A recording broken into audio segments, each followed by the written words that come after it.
Hello, my friends. Welcome back to English Unleashed. I'm Tom. Today, we are talking about a very interesting book. It is called How We Learn. The writer is Benedict Carey. This book is about how our brain learns. It shows us how learning really works. It tells us that many things we believe about studying are not correct. This book helps us understand how to remember more, how to study smarter, and how to enjoy the process.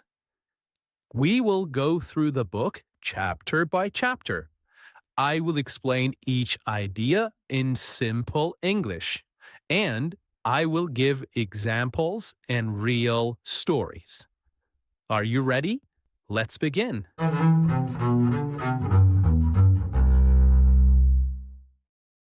Chapter 1. Forget everything you know about learning. In the first chapter, Carey says something surprising. He says most people do not understand how learning really works. Many students believe that they must sit in one place, read many hours, and focus very hard. They think this is the best way to learn. But science shows that this is not always true. Our brain is not a machine. It is a living, growing part of our body. It learns in many ways. It learns from experience. It learns from mistakes.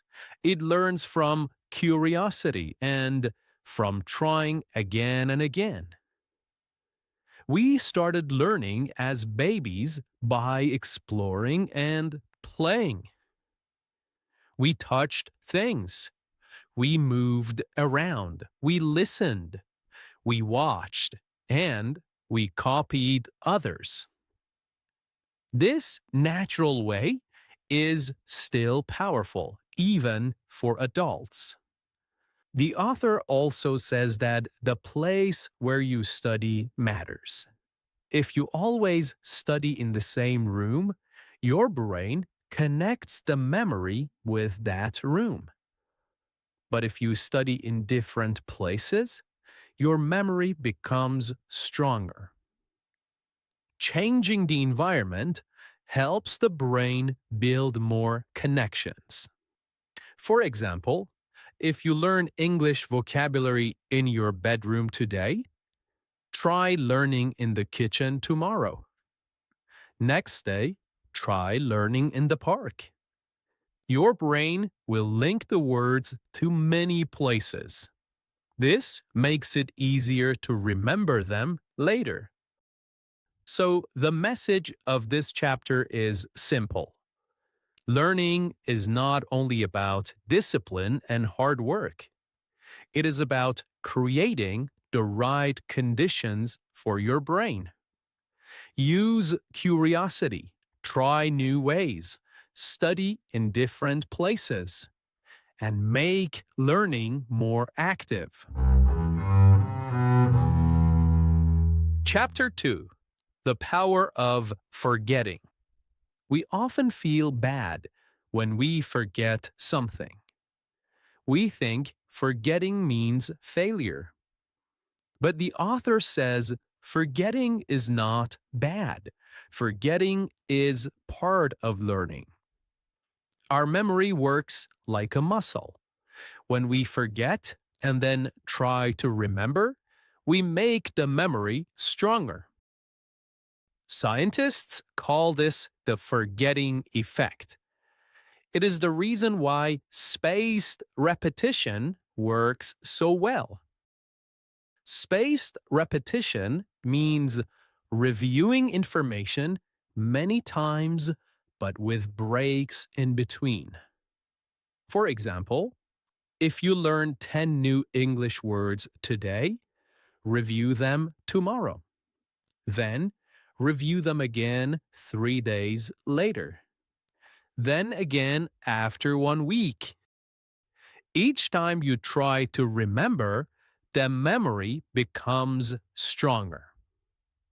But if you repeat the words 10 times in 1 hour and never review them again, you will forget them quickly.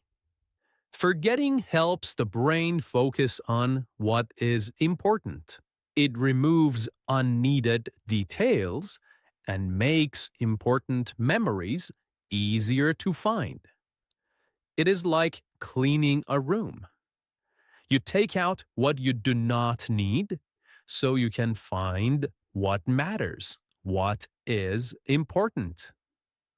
So do not worry if you forget.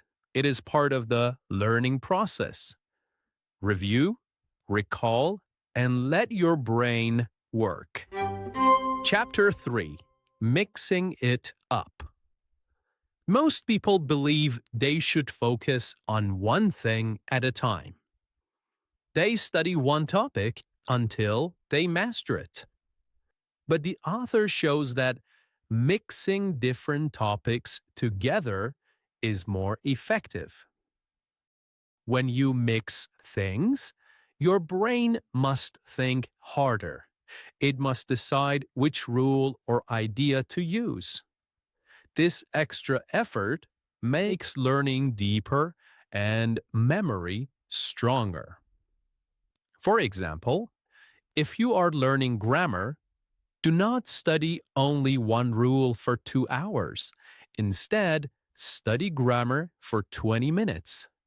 Then vocabulary for 20 minutes.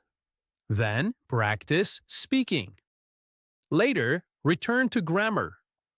Your brain will connect these skills together. Mixing old materials with new material is also helpful.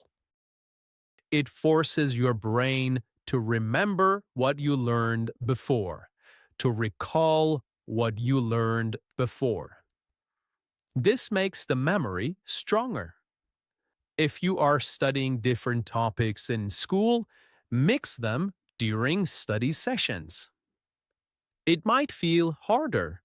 It might feel more difficult. You might feel like you are learning less. But that is a sign that your brain is working deeply. Easy learning often disappears quickly. Harder learning stays longer. Chapter 4: The Role of Rest and Sleep. Sleep is not wasted time. Sleep is an important part of learning. While we sleep, the brain organizes what we learned during the day.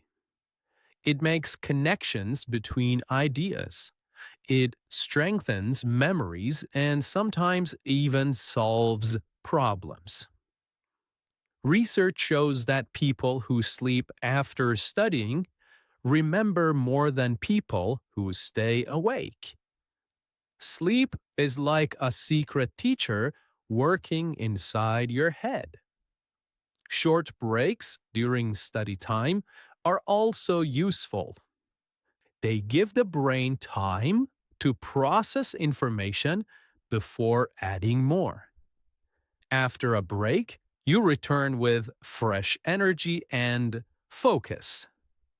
For example, if you study English vocabulary before sleeping, your memory will be stronger in the morning. If you stay awake all night reading, you might forget most of what you read. The author says we should not feel guilty for sleeping or resting. They are part of the learning process. Chapter 5: Testing is Learning. We usually think tests are just for checking what we know. But tests are actually one of the best ways to learn. When we try to remember something, even if we are wrong, we strengthen the memory. We make it stronger. This is called retrieval practice. Testing helps you see what you remember and what you forget. It shows you where you need more work. It also makes memory easier to find next time. For example, after reading a story, try to write what you remember without looking. You might forget some details, but the act of trying will make your memory stronger. If you only reread the story, you will forget it more easily. The author suggests using small quizzes, small tests, flashcards, or self-tests often.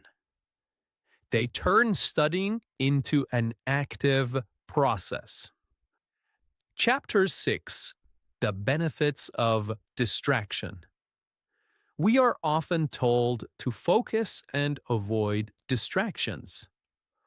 But the author says small distractions can sometimes help learning.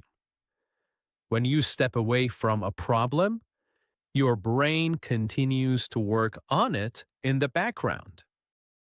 It connects ideas and searches for solutions. For example, if you are writing an essay and feel stuck, go for a walk. While walking, your mind will keep thinking quietly. Suddenly, a solution might appear when you return. If you work on one thing for too long, your mind becomes tired. A small change can restart your focus. The key is balance. Long distractions are not helpful, but short ones can be powerful. Chapter 7: Learning Without Thinking. Not all learning is conscious. Sometimes we learn without trying, without thinking. It happens when we see patterns, when we hear language, or when we repeat actions again and again. Children learn their first language without grammar lessons. They hear words and copy them. Adults also learn in this way. We learn social rules. We learn driving. We learn music patterns without thinking, without direct studying. For example, if you listen to English podcasts while cooking, you are still learning. Your brain is noticing grammar and pronunciation, even if you're not paying full attention. This type of learning is powerful because it feels easy and natural. You can use it by surrounding yourself with the language or skill you want to learn. Chapter 9: Learning from Mistakes. Many people are afraid of mistakes. They think mistakes mean failure. But the author shows that mistakes are one of the best ways to learn. When we make a mistake and correct it, we remember the right answer more strongly. Our brain pays more attention to errors. It wants to fix them. This process builds stronger memory and deeper understanding. For example, if you say a sentence incorrectly and someone corrects you, you are more likely to remember the correct version next time. If you always speak perfectly, you do not challenge your memory. So, making mistakes also builds confidence. It teaches you that failure is normal. It is part of progress. Okay, before we finish, let me review the most important lessons. Forgetting helps memory grow. Studying in different places helps you remember more. Mixing topics makes learning deeper. Sleep and breaks are part of learning. Testing yourself builds strong memory. Short distractions can help you solve problems. We can learn passively by watching, listening, and noticing. Finally, mistakes are powerful teachers. These lessons show that learning is not about doing more work. It is about doing the right kind of work. It is about understanding how your brain learns naturally and working with it, not against it. Okay, thank you so much for listening to English Unleashed. I'm Tom, and until next time, keep practicing, keep learning, and keep believing in yourself. Bye for now.